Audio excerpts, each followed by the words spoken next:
2 நாளாக ஷாப்பு லீவுங்க. எதுக்குன்னு கேட்டிங்கன்னா, எங்கள் அண்ணன் பொண்ணுக்கு காது குத்து நிகழ்ச்சி இருக்கிறதுனால, நாங்கள் ஃபேமிலியாக போய் கலந்துக்கலான்னு சொல்லிட்டு குலசாமி கோயிலுக்கு போயிட்டோங்க. அப்புறம் கோயிலுக்கு தேவையான பூசக்கூடை, பானை, அப்புறம் விறகுலாம் எடுத்துக்கிட்டு கோயிலுக்கு போயிட்டோங்க. கோயிலுக்கு போன உடனே பொங்கலாம் வச்சுட்டு, அப்புறம் சாமி எல்லா சாமியுமே கும்பிட்டோங்க. சாமி கும்பிடவே நைட் ஆகிடுச்சிங்க. அப்புறம் கெடாலாம் வெட்டிட்டு, அப்புறம் அதை கொண்டு போய் வீட்டுக்கு போயிட்டோங்க.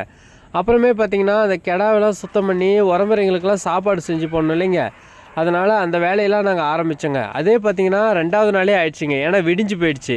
விடிஞ்சு போனதுக்கப்புறம் சமையல்காரங்களாம் வந்து அவங்களும் சமைச்சாங்க. நாங்களும் கூட எல்லாம் சப்போர்ட் பண்ணி கொடுத்து, அப்புறம் சீஃப் கெஸ்ட்டோட ஒரு செல்ஃபி வீடியோஸ்லாம் எடுத்துக்கிட்டு, அப்புறம் எங்கள் அண்ணன் பொண்ணும் மொட்டையை ஒருத்தர் தொட்டு பார்த்துட்டு இருந்தாங்க. அதெல்லாம் பார்த்துக்கிட்டு, அப்புறம் கறி ஒர்க்கெல்லாம் முடிஞ்சதுங்க. ரெடியான கறியெல்லாம் எடுத்துகிட்டு போய் உறமுறைங்களுக்கெல்லாம் பரிமாறிட்டு, அப்புறம் எங்கள் அண்ணியெல்லாம் அவங்க சொந்தக்காரங்க கூடயே, அப்புறம் எங்கள் அண்ணெல்லாம் ஃப்ரெண்ட்ஸும் கூடயே பேசிட்டு என்ஜாய் பண்ணிகிட்டு இருந்தாங்க. அவங்களோட எங்களையும் இன்ட்ரடியூஸ் பண்ணி நாங்கள் ஃபேமிலியாக எல்லாம் ஃபோட்டோஸ் எடுத்துக்கலான்னு சொல்லிட்டு கூப்பிட்டுருந்தாங்க. ஃபோட்டோஸ் வீடியோஸாக நம்ம செக்ஷன் ஆச்சுன்னு சொல்லிட்டு அவங்களோட இன்னும் ஓவராக மிங்கிள் ஆகிட்டாங்க. அப்புறம் குரூப் ஃபோட்டோஸ், அப்புறம் சுட்டிஸ்லாம் வச்சு ஃபோட்டோஸ்லாம் எடுத்தாங்க. அவ்வளோதாங்க. 2 டேஸாக நடந்ததை அவங்ககிட்ட ஒரே நிமிஷத்தில் எக்ஸ்பிளைன் பண்ணணும்னு சொல்லிட்டு ரொம்ப ஆசைப்பட்டாங்க.